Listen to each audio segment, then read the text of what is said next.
Welcome inside Appalachia. I'm Mason Adams. This week, members of a Ukrainian Catholic church in Wheeling, West Virginia make pierogies every week. They're popular with the community. What makes them so good? I think the whole thing is what's coming out of the people. But the taste and the shape helps, We always say you cook with love. Salem, Virginia's Flat 5 studio got its first big break when the Dave Matthews Band was searching for a quiet place to record its first album. They tried to record at a studio in Charlottesville, and the recording was going okay, but there was such a buzz going on that they couldn't get anything done. There were just crowds of people were showing up. And a longtime Bigfoot hunter believes his first encounter with the mythical monster happened when he was a kid. The woods started shaking, and now I would know that this is a very typical Bigfoot behavior of shaking trees, shaking bushes, kind of an intimidation behavior. You'll hear these stories and more this week inside Appalachia.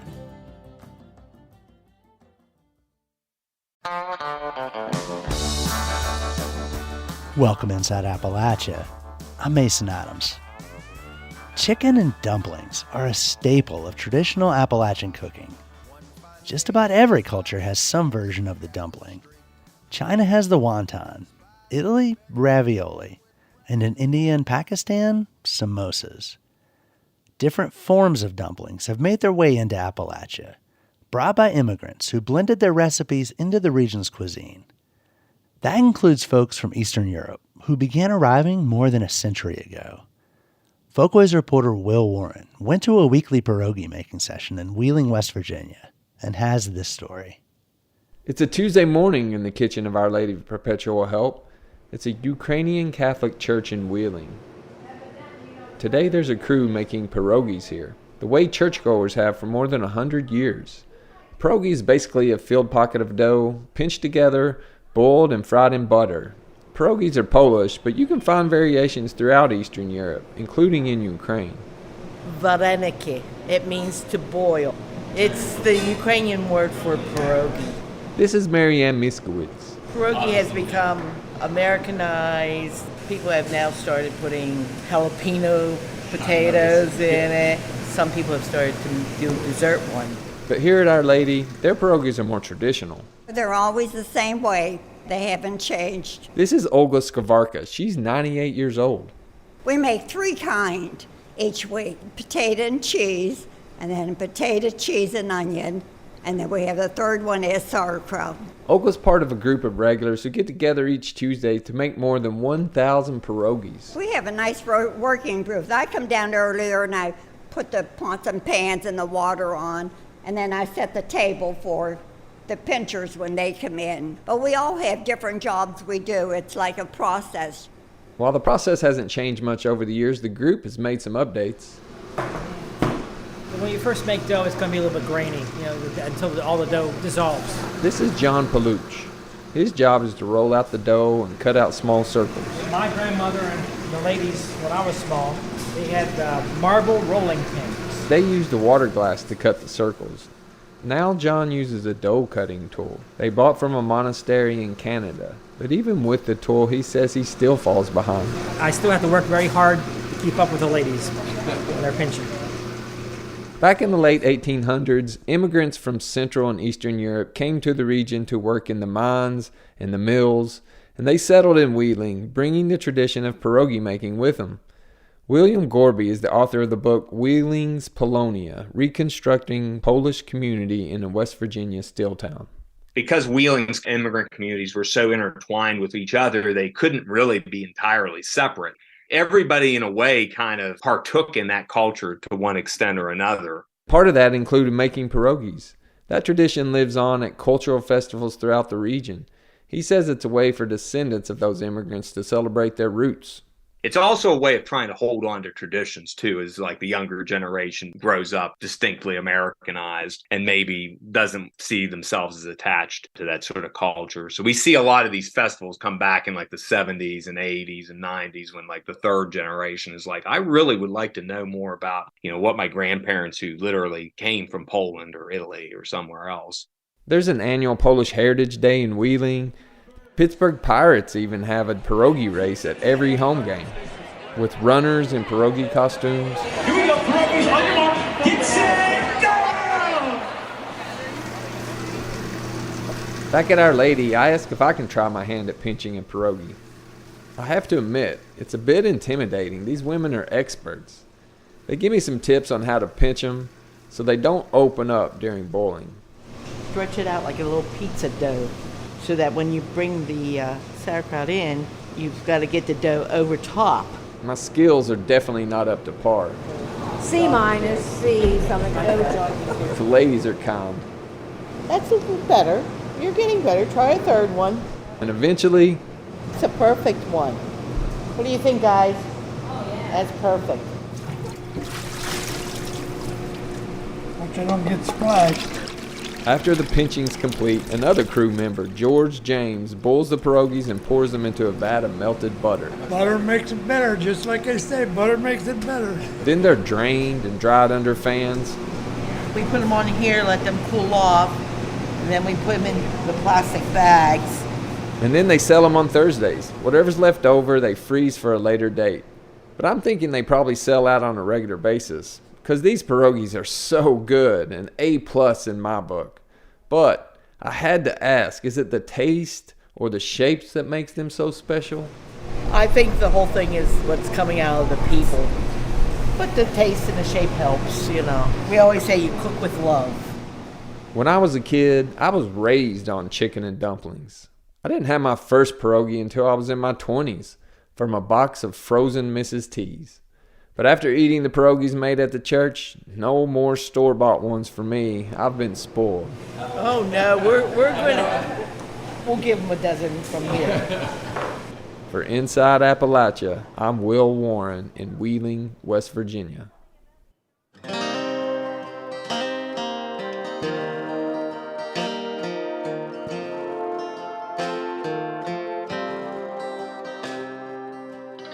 Tom Olmsson has been around music his whole life. His uncle played trumpet in jazz bands and got him his first tape recorder when he was just a kid. I got just a basic quarter-inch reel-to-reel recorder with a cheap microphone. When Olmsson went to college, he started playing music himself, mostly bluegrass. Ended up picking up the mandolin because I had a roommate who had just an old mandolin he kept in the corner, and he never played it. Around the same time, he got into college radio. That gave him a chance to practice his recording skills with bluegrass musicians. Those people were demanding that somebody mix them according to the protocol of bluegrass and old-time music, and I just happened to be in that world. That led to bluegrass musicians making regular visits to Olmsson's college radio station, where they'd play live on air.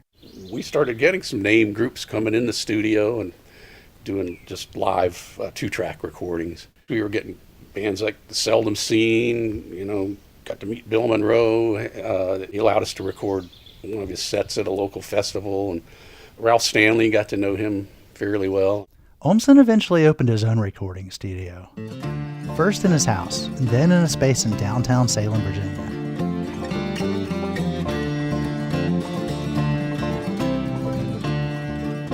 It catered to local bands and to bluegrass musicians who knew Olmsson would record them properly.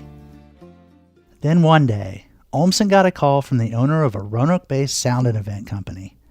It turned out a Charlottesville promoter was looking for a quiet, out-of-the-way place for a band to record an album. But there was a catch. Olmsson had to keep it a secret. They tried to record at a studio in Charlottesville, and the recording was going okay, but there was such a buzz going on that they couldn't get anything done. There were just crowds of people were showing up because it was a local sensation. So it was kind of this undercover thing for 6 or 8 months. And that's how the Dave Matthews Band ended up at Flat 5. Satellite in my eyes, like a diamond in They recorded between 150 and 200 hours that would become part of their debut album, Remember Two Things. and the world over deep in time for some other station. Remember Two Things was released in the fall of 1993. Soon after, Dave Matthews Band exploded in popularity, becoming one of the defining acts of the 90s. And that, in turn, made Flat 5 a hot destination for bands hoping to make a splash. I was swamped with regional and local bands. I was working 6 and 7 days a week, but I felt like I had to do what I could do with it while the demand was there. Along the way, Flat 5 became one of Western Virginia's premier recording studios. Olmson just kept rolling with it, until a few years ago, when he started to think about retiring. Last year, I turned 68, and I'm thinking, I don't know if I want to be here at 75. So Olmson made plans to pass the studio to a new owner, but not one who'd do things exactly the way he had. Instead, he zeroed in on one of his employees, a part-time engineer named Byron Mack. Like Olmson, Mack came from a musical family. I am the nephew of the jazz singer Jane Powell. My grandfather is the one that got her into music. His name was Eddie Powell. I'm third generation musician from my family. But while Olmson got into bluegrass, Mack was all about rap and hip-hop. His Aunt Jane encouraged him to pursue it. Mountain God talking what you turn to breathe. As a 17-year-old, I was writing rhymes, and she found my rhyme book and had a bunch of profanity-laced stuff in it. Just, young kid writing crazy stuff. But she was like, hey, if you clean this up, I'll let you come out and rap with my band. And that's where everything started. Jane Powell did more than give her nephew a chance to perform. It got to a point where it's like, man, we need our own beats. It couldn't get anybody to hook us up with any beats or anything.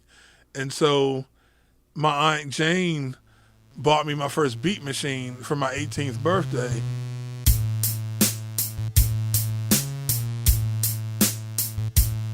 Mack was still living at home with his mom, but he was already starting to produce music.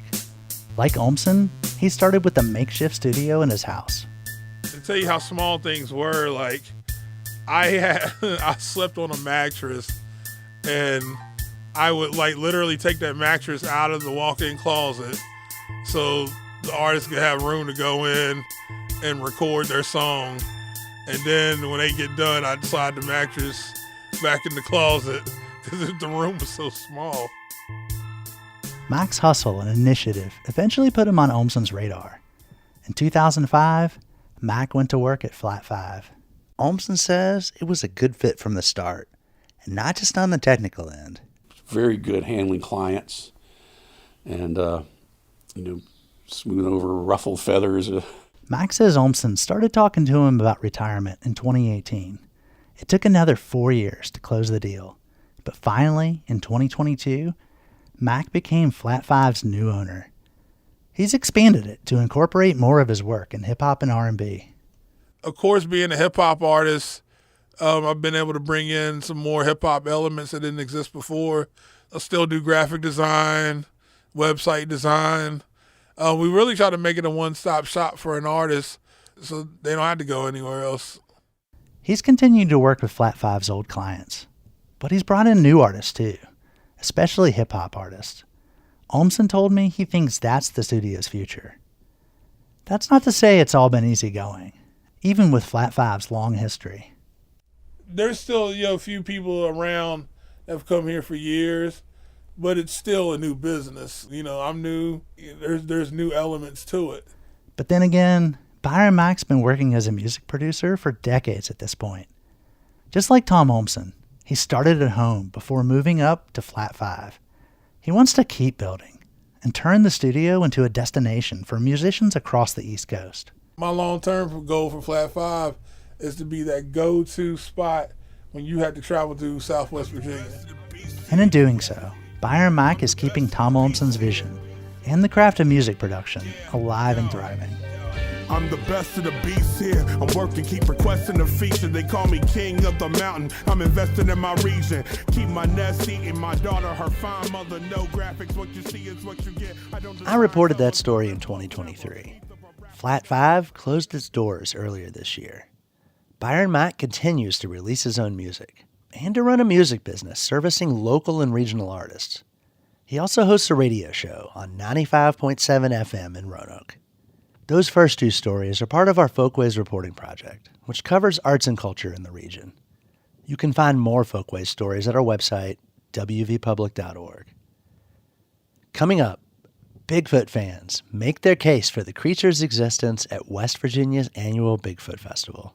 It's more fun to believe in something than it's not fun. So why not just have fun and believe in things? You're Inside Appalachia. I'm Mason Adams.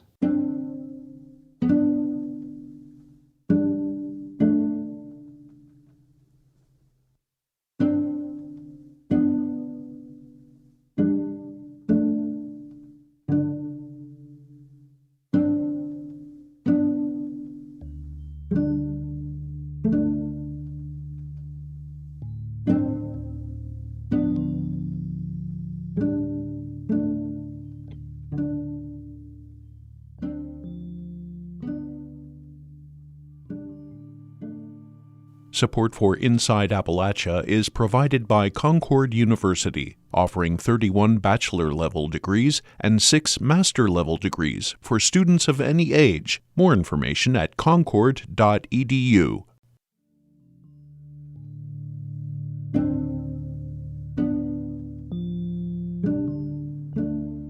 In June, the population of Sutton, West Virginia, swelled from 840 people to nearly 20,000 during its annual Bigfoot Festival, a celebration of the mythical giant with extra-large feet.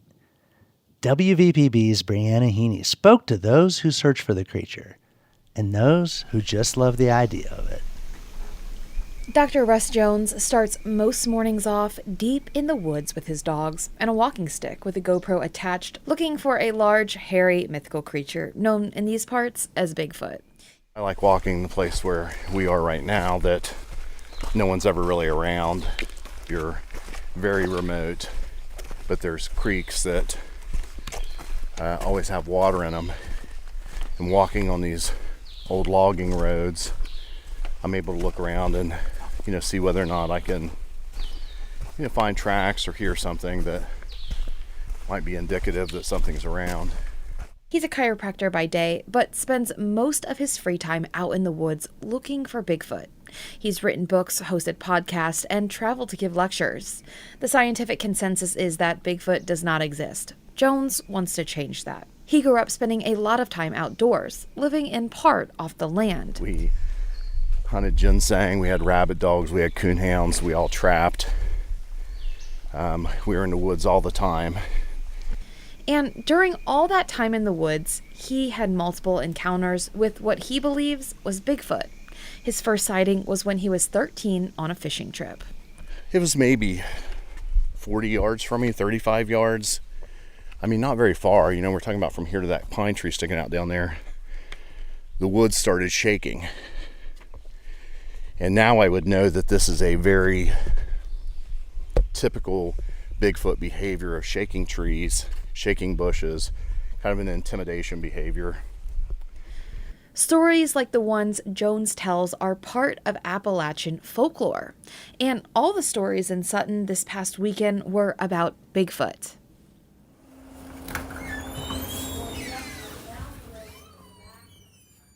Laurel Petalico owns and runs the local country store. It doubles as a Bigfoot museum.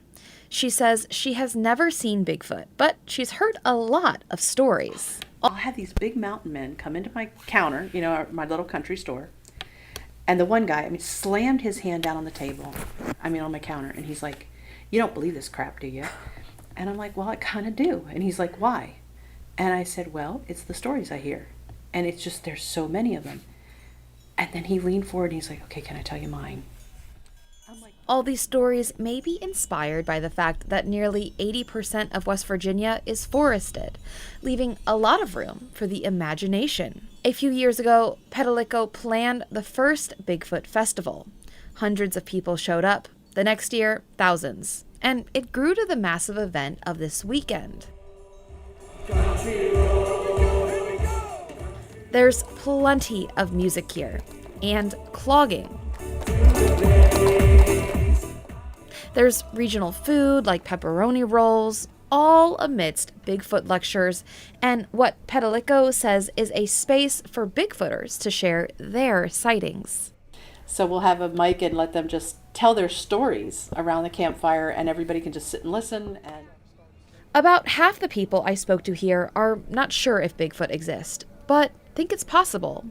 We'll call them Bigfoot agnostic. Then there are those who are certain Bigfoot is a myth. One of those is D. White. He dressed up in a Bigfoot costume and rides around on a motorized skateboard. Still, he is a non-believer. I'm a skeptic.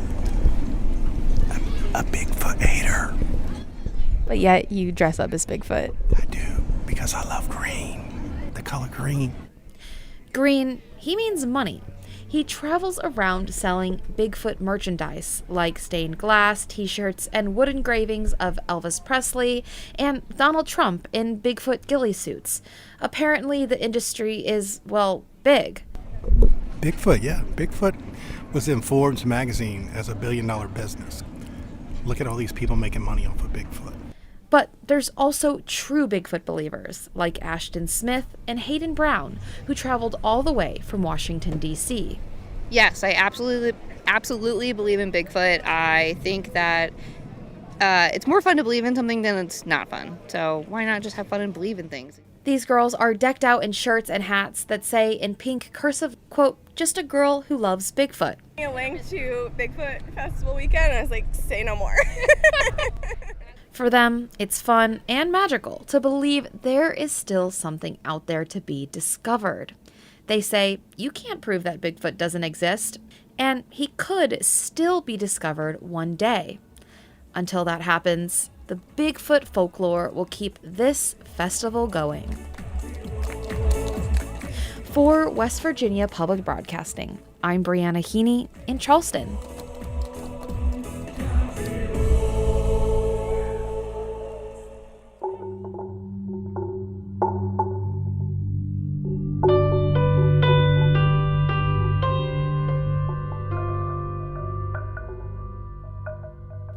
Residents living along the Mountain Valley Pipeline have been tracking its construction for years. They've tried to slow it through legal challenges, protests, and even tree sitting as the pipeline cut through their property. Natural gas began pumping through the line in June, but the people in Bent Mountain, Virginia still have concerns, and they're still watching. Curtis Tate has more. It isn't easy to get a clear view of where the Mountain Valley Pipeline burst during a water pressure test in early May. So Robin Austin, who lives nearby, guides a reporter through the woods where the Blue Ridge Parkway connects to U.S. Highway 221. At the edge of the fence, a giant trench comes into view. It's filled with workers and heavy construction equipment. They're replacing the damaged section of pipe that burst on May 1st. This is a site where we've had water problems in the past. Just the topography of this land and the way the watershed is, it runs off. It's a wetland right against 221.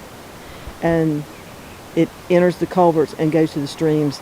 The day the pipe broke, Austin called her neighbor, Kathy Chandler, and told her brown water was pouring across her property. Chandler reported it to the Virginia Department of Environmental Quality. That's how the public first knew that the pipeline test had failed. The federal agencies that regulate pipelines said little about the incident.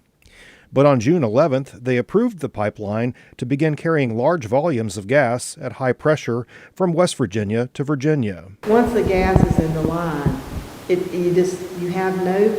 we don't have any control now, but at least we have action we can take. Chandler, Austin, and other Bent Mountain residents have been fighting the project for a decade.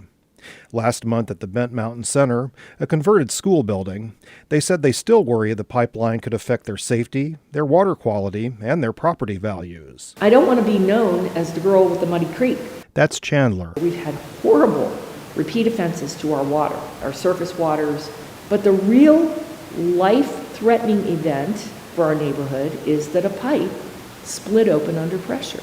Equitrans Midstream, the builder of the Mountain Valley Pipeline, has repeatedly insisted that the failed pressure test poses no safety risks. On May 10th, Todd Normain, an Equitrans senior vice president and general counsel for the pipeline, wrote to the Federal Energy Regulatory Commission that the incident demonstrated that the testing worked. He criticized pipeline opponents for asking the commission to delay or deny its approval to begin service. Bent Mountain sits on a plateau just inside Roanoke County. It is about 17 miles and 30 minutes down a twisting road to Roanoke, the most populated city in southwest Virginia. Coles Terry, who lives in Bent Mountain with his wife Teresa, or Red, said he's not convinced local emergency response agencies have the materials or a plan for a fire should the pipeline fail again. Bent Mountain residents are miles away from a municipal water connection. Most rely on wells and springs. If it does catch fire, the county has got $50,000 worth of foam somewhere. They won't tell us where. They won't tell us where. They won't tell us how they plan to get it up here. They won't tell us how they plan to get it to where the fire is raging. Coles Terry, his brother Frank, and sister Liz were part of a court-ordered settlement of more than $500,000 for the pipeline easement on their property. A U.S. district judge cut the award in half, but the Fourth U.S. Circuit Court of Appeals last month ruled the Terrys should receive the higher amount. Mountain Valley Pipeline appealed, but the Fourth Circuit denied the appeal. The Terrys were among hundreds of residents the pipeline builder sued to gain access to their land via eminent domain.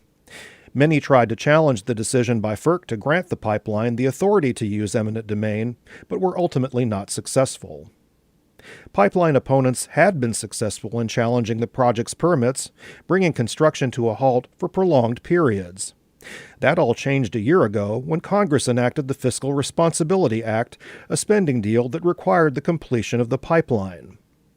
One of the pipeline's chief supporters, West Virginia Senator Joe Manchin, a Democrat turned independent, attached the provision to the bill. This is a great day for American energy security and even a greater day for the state of West Virginia. That was Manchin at the end of July last year, after construction resumed on the pipeline. According to Chandler, Austin, and Terry, it resumed at a pace they had not seen before. If it's a matter of national security, then it should be the safest pipeline in the country. It should absolutely be the tip-top safest. And with this recent event, that cannot be assured.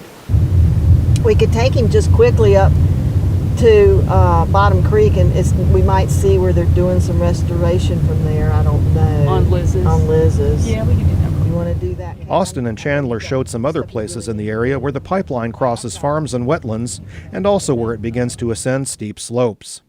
Chandler says the topography and geology of Bent Mountain makes it a risky place to build a pipeline. Bent Mountain Plateau, our neighborhood, has every geohazard known to pipeline construction. We have the steepest slopes, we have rocky soil, we have highly erodible soils, we have water crossings, we have shallow water, we have a seismically active zone. Coles Terry says the pipeline's builder and its regulators haven't listened to residents' concerns. We're just the landowners. We're just the people who we've fought this thing. Everything that we have said would happen has happened. Everything we told them that was bad and wrong has come true. We've had people, way smarter than me come in and tell them the same thing. But the pipeline, MVP, the companies, they have one job. One job. Is that to put this pipe in the ground. And that's all they care about, putting this pipe in the ground. The residents have taken time away from their families to campaign against the pipeline and have lost loved ones along the way. They say it also has affected their health. My blood pressure will never be normal again. In some places, the break in the landscape is so subtle, you wouldn't even know a major piece of fossil fuel infrastructure was just below the surface. The Mountain Valley Pipeline might not be visible, but it is on the minds of the people of Bent Mountain.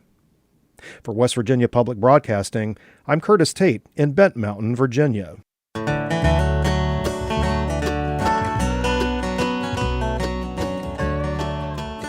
Southwestern Virginia's Clinch River State Park is expanding. It added 450 acres this year, which means more space where visitors can launch canoes and kayaks. This comes after decades of work to bring rare species in the Clinch River back from the brink of extinction. As Radio IQ's Roxy Todd reports, those efforts are beginning to pay off. Ecologist Braven Beatty is standing on the bank of the Clinch River. We're going to stroll out here in the river. This is what we call the shoal. So it's kind of this shallow habitat. You see the water kind of riffling through the rock and stuff like that. Beatty is with the Nature Conservancy, one of the groups that have worked to help restore fish and mussels back to this river. Mussels are mollusks and live in shells. Some species in this river live 50, even 100 years. Brad Krebs is also at the Nature Conservancy. Freshwater mussels are one of the things that make the Clinch such a special river system in the U.S. It's got one of the highest concentrations of rare species of any river in the U.S. Beatty wades out with an orange viewfinder, peering into the clear water. In about 15 minutes, he's identified a handful of different mussel species, including 2 that had disappeared from this river. Seeing these animals here, these 2 species here that weren't here 10 years ago, is pretty amazing. And the lab that's at the center of most of the research to restore them is in Marion. Right now, we win little battles, but we're losing the war, and we're losing mussels nationwide, worldwide. Tim Lane is a biologist who manages the research facility owned by the Department of Wildlife Resources. He says because of pollution and dams, most of the rivers in Southwest Virginia lost their mussels. We've destroyed nature's Brita filter, if you will. They are missing. That's because mussels filter and clean water. He says after a hard rain, a muddy river can clear up within days if there's a healthy mussel population. In others, where mussels have died off, the river will stay muddy. That affects all the animals that live in that river, as well as the drinking water for people downstream. In this lab, they've been able to figure out how to grow endangered mussels and release them back into the wild. Sometimes, when they set out to save a species, there are just a few mussels left in the wild. We know they're resilient. The Clinch is proof that many of these species can hold on. The Clinch has historically been impacted by agriculture and coal mining, but efforts to clean up the area have helped the natural ecosystem rebound. Back at the Clinch, Braven Beatty points to a mussel with a yellow tag on its shell. This tag means it was one of the mussels released 3 years ago from that lab in Marion. It would be nice if we could find the resources to actually do this on a much broader scale throughout the river. I mean, that's been our challenge, is just the limited capacity we have in our hatcheries and trying to find the resources to step it up. Some are hoping outdoor tourism can help. The state recently expanded Clinch River State Park. There are picnic tables and multiple boat launches. Opportunities that could help rally more people to protect what's left, says Krebs. And connecting people to the river, enjoying the river as an asset, and then learning about the river and how unique and important it is, so that hopefully over time more and more people get excited about the river. Local communities are excited for this too. The small town of Cleveland recently built a campground along the Clinch with primitive and RV sites. Jennifer Chumbley is a resident and former mayor of Cleveland and helped to get funding to build the campground. You know, we've just got started. We've worked really hard with grant monies, and we've worked hard on cleaning the river and learning not to pollute for the future, and we don't want to go back to that way of life. Chumbley and other residents along the Clinch are hoping more tourists will be drawn to visit one of the most ecologically unique rivers in the country. In Russell County, I'm Roxy Todd. A note of disclosure. The Nature Conservancy is a financial supporter of Radio IQ. You may have heard of flash fiction, stories that can be as short as a few words. John Michael Cummings is an author in Harpers Ferry, West Virginia, who published his first novel in 2008. Cummings' new collection of short stories, The Spirit in My Shoes, incorporates elements of flash fiction. Cummings recently spoke with Inside Appalachia producer Bill Lynch. Would you like to start with reading something? Yeah, let me see. Here is an excerpt.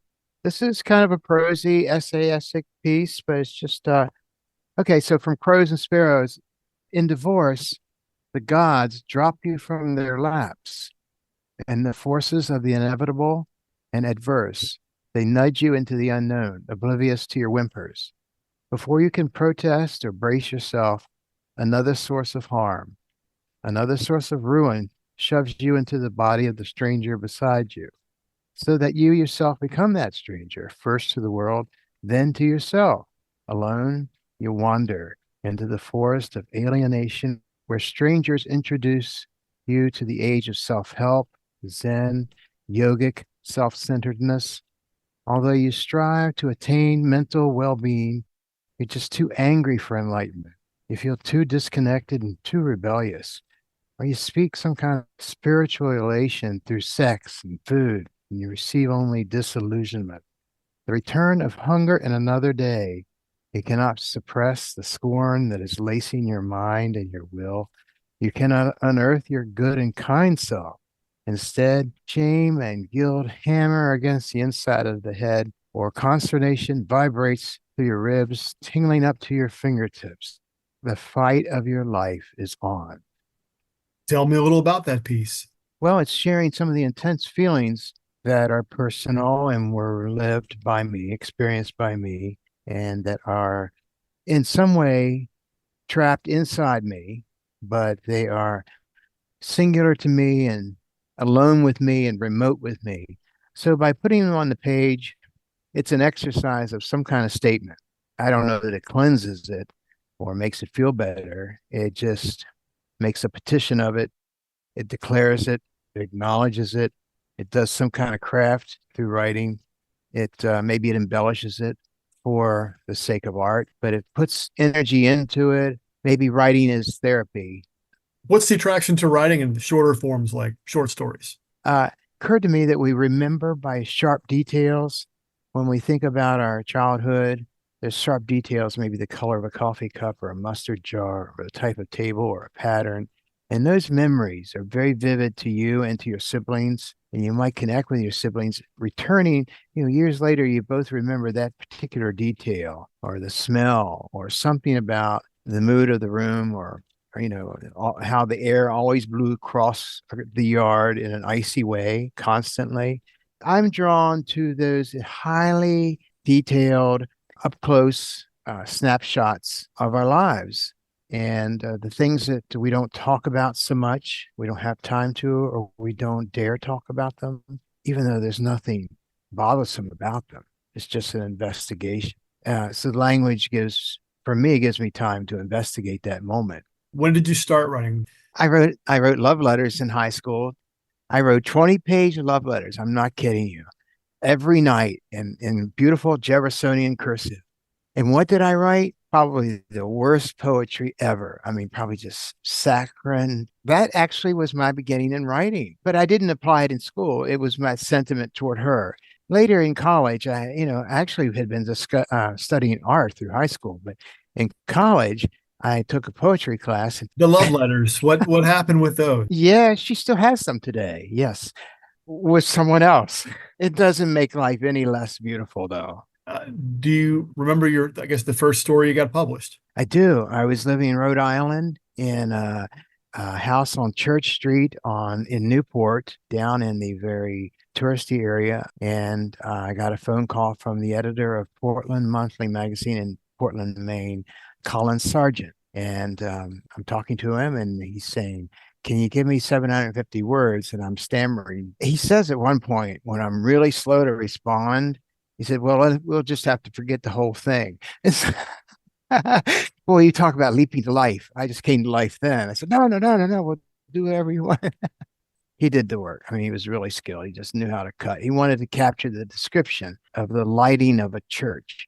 And the title of the story is Electric Church. That was my first published story in the Portland Monthly magazine. So it was probably over 1,200 words. This is 1991. A couple weekends later, I drove up to his office on a weekend and I saw my name on the cover. It was being displayed as the next coming issue.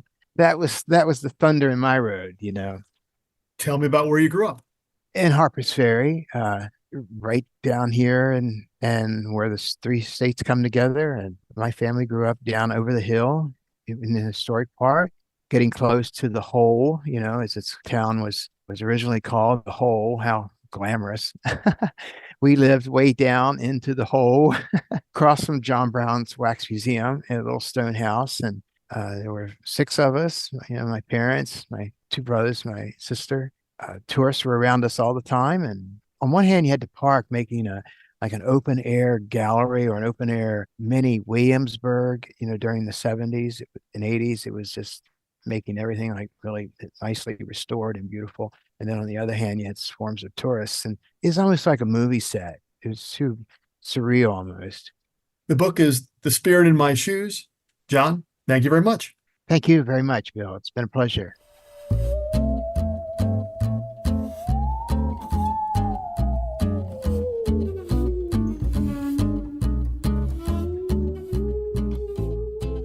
The COVID-19 pandemic exacerbated a mental health crisis that's playing out across the country.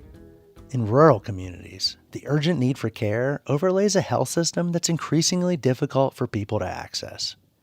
WEKU's Stan Ingold looks at the issue in eastern Kentucky. We're Appalachian people. We're seen as being strong, and that's kind of how we want to portray ourselves. And if you have any kind of mental illness, it's seen as a weakness. Casey Wright is the System Director of Behavioral Health, Education, and Psychological Support for Appalachian Regional Healthcare. She says this is a stigma surrounding mental health that many people in eastern Kentucky face. Wright and her colleagues try to convince their patients this is not the case. We try to tell our patients, just like if you have diabetes, you have to treat that. It's a medical condition. It's the same thing if you have depression. You have to treat that. That's a medical condition. For some, it takes a major incident for them to make the decision to seek help. I had a suicide attempt when I was 21. That's Valerie Jones of Moorhead, Kentucky. She reached her tipping point almost 20 years ago. She says dealing with substance abuse and anxiety was getting to be too much for her to handle. I just couldn't live like that. I couldn't live feeling depressed, and I couldn't function. I couldn't work. I lost my job. That was when I was like, okay, it's time to do something. But it hasn't been an easy road. Once she started getting help, it was hard to find consistency with her treatment. My appointments would get canceled. They would get rescheduled. And every third or fourth appointment that I would finally make it in for, I was constantly with a new therapist. And she says seeing a new therapist every other visit was a struggle in and of itself.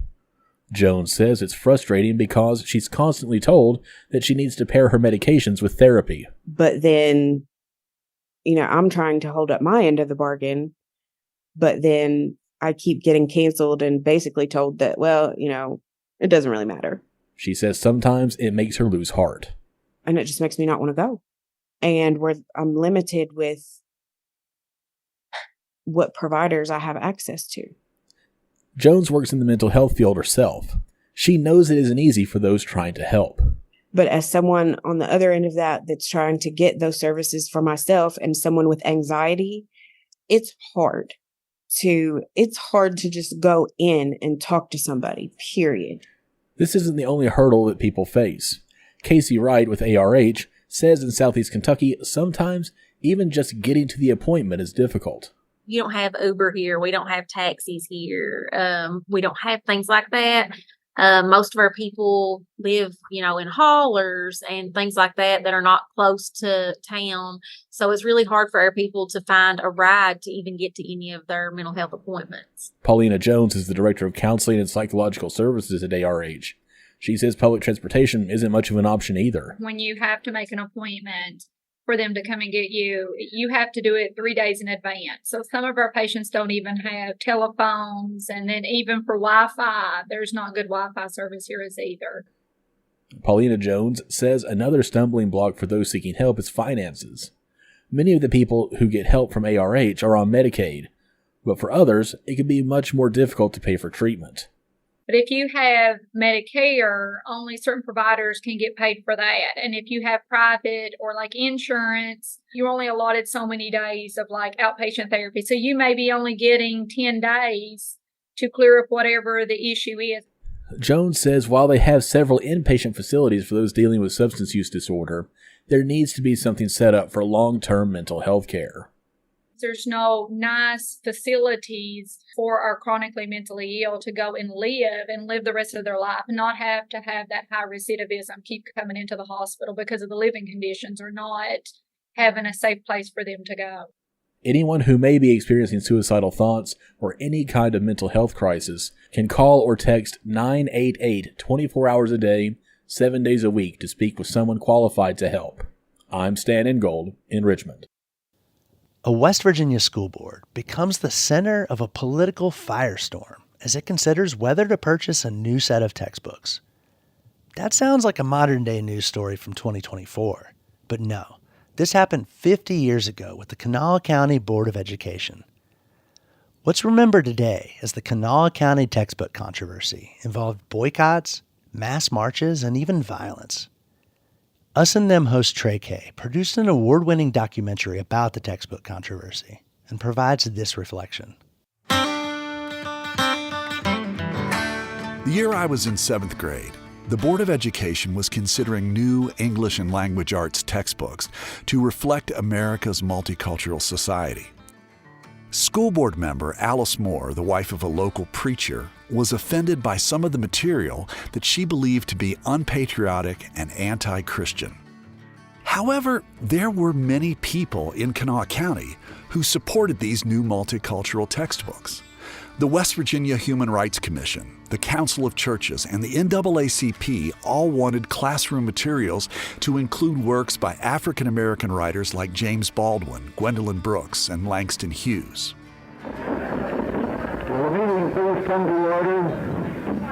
The June 27th board meeting and the decision whether to purchase the books was a high-stakes issue with significant consequences.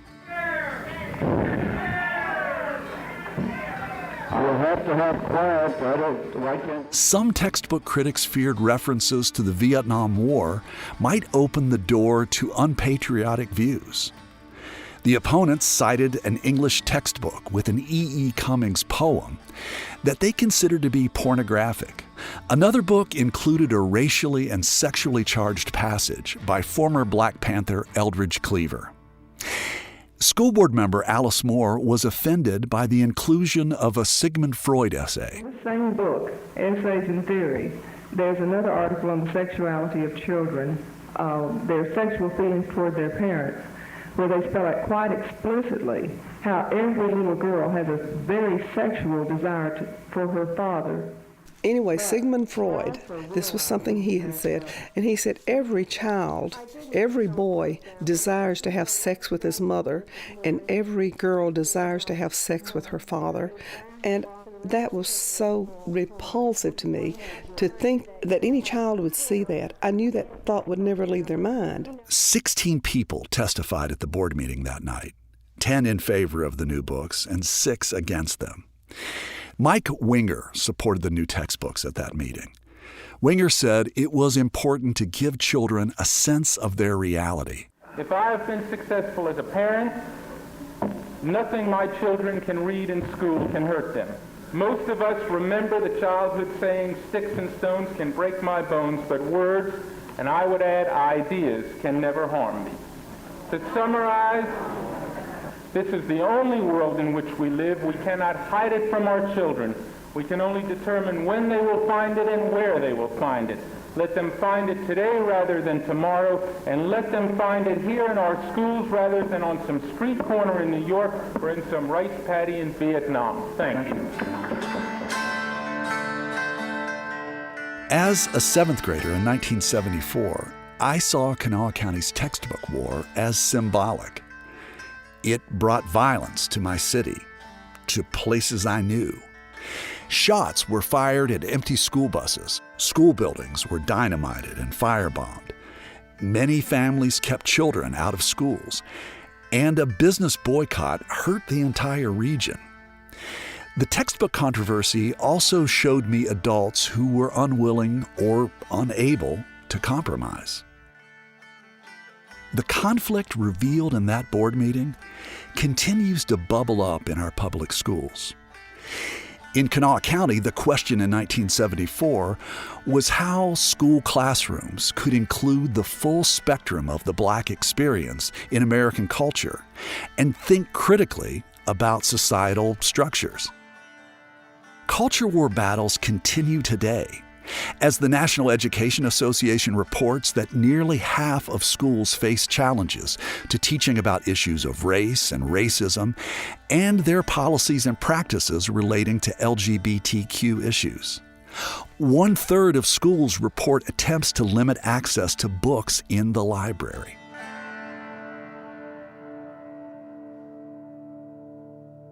Most everyone agrees the stakes are high. As the culture wars play out in our public schools, these debates can really undermine confidence. Our education system values local control, which means each of the nation's nearly 13,600 school districts tackles these debates independently. Educators, parents, and students all play a crucial role, each bringing their own sense of values and rights to the discussion. That's often why this fundamental rift in American values bubbles to the surface. We all believe in rights and have values, but whose rights and values take precedence?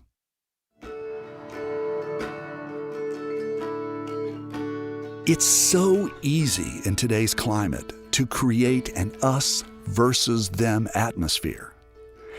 But as I've learned from talking across the cultural divide for more than a decade, when we really listen to each other, there are ways to see fresh perspectives and sometimes even come to new conclusions. Yet, when we're in the middle of a values battle, it's pretty scary because we just don't know how things will end. For West Virginia Public Broadcasting, I'm Trey Kay in Charleston. To hear the full documentary, The Great Textbook War, visit our website.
Till next time, thanks for joining us as we journey throughout Appalachia. Our theme music is by Matt Jackford. Other music this week was provided by Landau Eugene Murphy Jr., Jeff Ellis, Blue Dot Sessions, John Wyatt, and Sierra Farrell. Bill Lynch is our producer. Xander Alloy is our associate producer. Our executive producer is Eric Douglas. Kelly Libby is our editor. Our audio mixer is Patrick Stevens. We had help this week from Folkways editor Jennifer Gorin. You can find us on Instagram and Twitter @InAppalachia. You can also send us an email to insideappalachia@wvpublic.org. Visit wvpublic.org/InsideAppalachia to subscribe or stream all of our stories. Or look for Inside Appalachia on your favorite podcast app. Inside Appalachia is a production of West Virginia Public Broadcasting.